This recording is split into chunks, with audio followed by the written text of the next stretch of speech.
Hello students. आज फिर से मिलते हैं हम इंग्लिश विद लोकेन सर में। और आज जैसा कि मैंने वादा किया था कि every Sunday will be getting a new video. तो आज संडे है, आज आपको एक वीडियो मिल जाएगा। The topic is subject and predicate.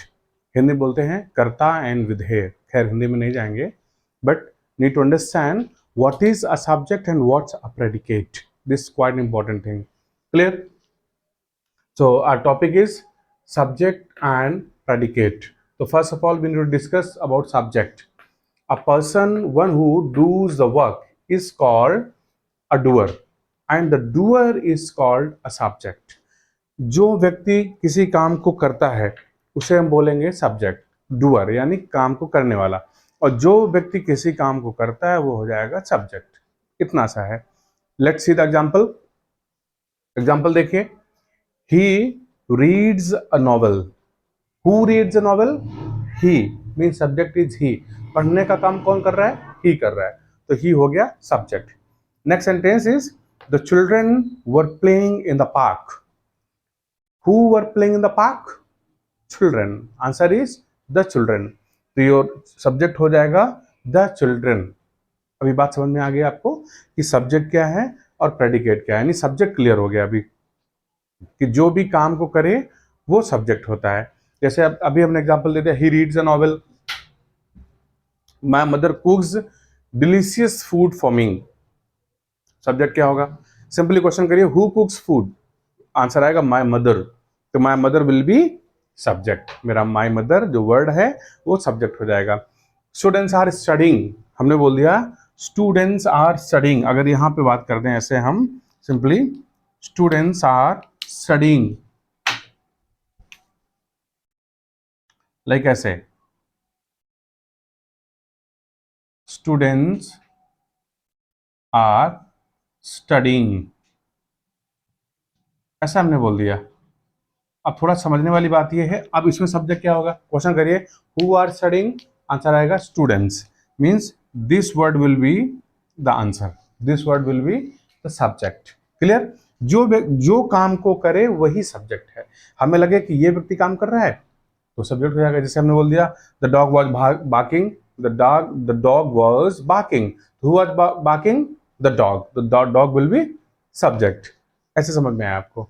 तो आई होप आपने ये समझ लिया ना कि सब्जेक्ट क्या होता है। अब इसी के जस्ट ऑपोजिट एक चीज समझेंगे, predicate.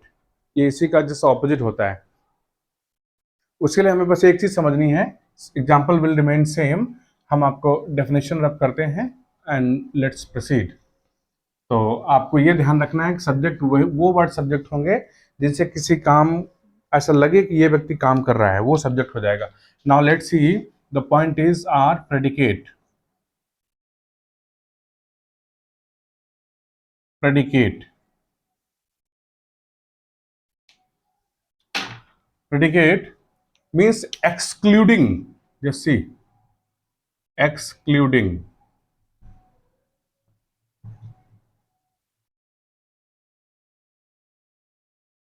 excluding the subject,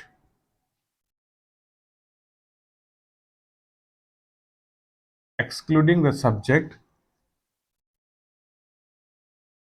subject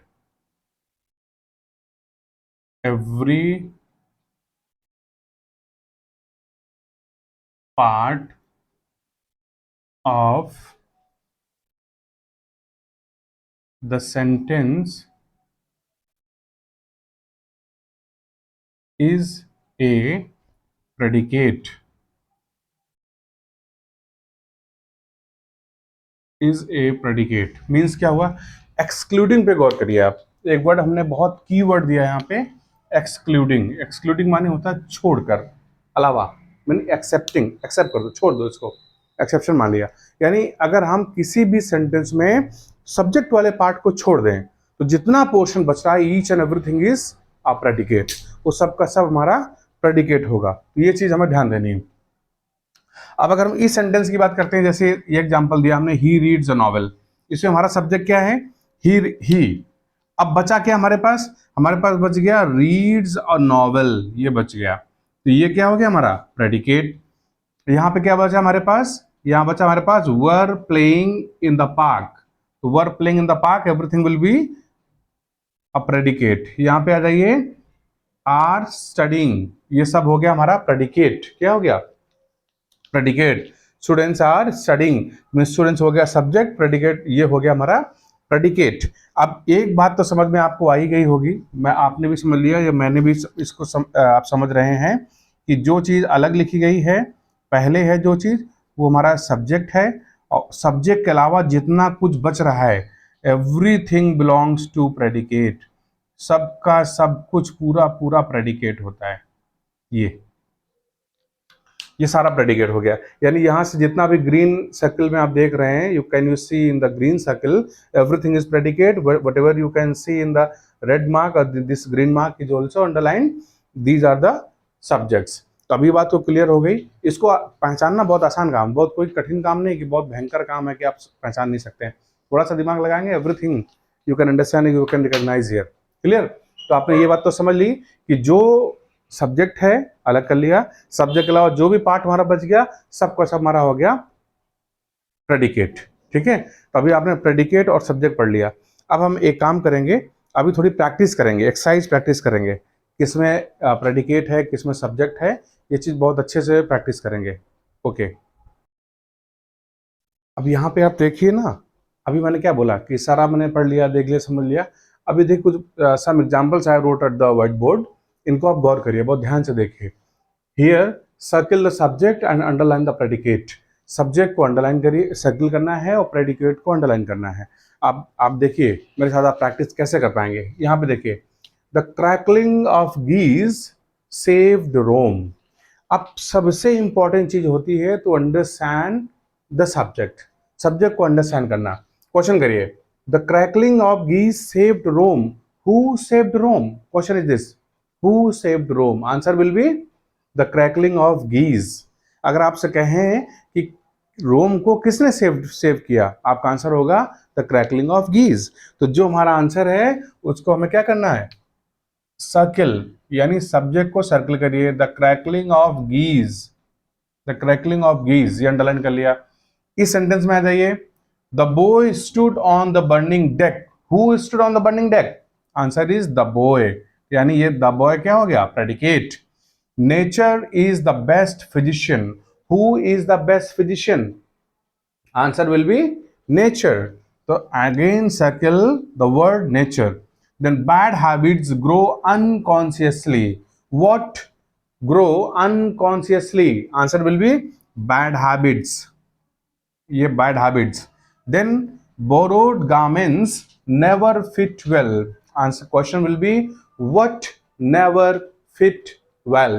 क्या है जो कभी सही से फिट नहीं होता? तो answer will be borrowed garments. ऐसे करेक्ट। तो दीज आर योर सब्जेक्ट्स। अब हमने सब्जेक्ट को समझ लिया, now turn comes to find out predicate. अब हमने क्या बताया था? सब्जेक्ट को अलग करिए सेंटेंस से, जिसके बाद जितना बचता है everything is predicate. Saved Rome is predicate, stood on the burning deck is predicate, is the best physician is predicate, grow unconsciously is predicate, never fit well is predicate। अब इन एग्जाम्पल से आप एक चीज तो बहुत अच्छी तरह समझ गए कि आपको प्रेडिकेट और सब्जेक्ट में डिफरेंस करना आ गया। सब्जेक्ट वो वर्ड होते हैं जो सेंटेंस में कुछ करने का काम करते हैं, और जो चीज हो रही होती है सब्जेक्ट के अलावा, जितनी भी चीजें, जितने भी वर्ड्स मेंशन होते हैं, every word work is a part of the predicate. सारा का सारा जो वर्ड है, सारा के सारे जितने वर्ड्स लिखे होते हैं, everything is a part of predicate. मेरे ख्याल से अभी एक्सरसाइज से इतना तो क्लियर हो गया होगा कि प्रेडिकेट क्या है और सब्जेक्ट क्या है। अब और आप प्रैक्टिस करिए, ऐसे ही वीडियोस के लिए जुड़े रहें मेरे साथ इंग्लिश विद लोकेश सर में। Thank you so much.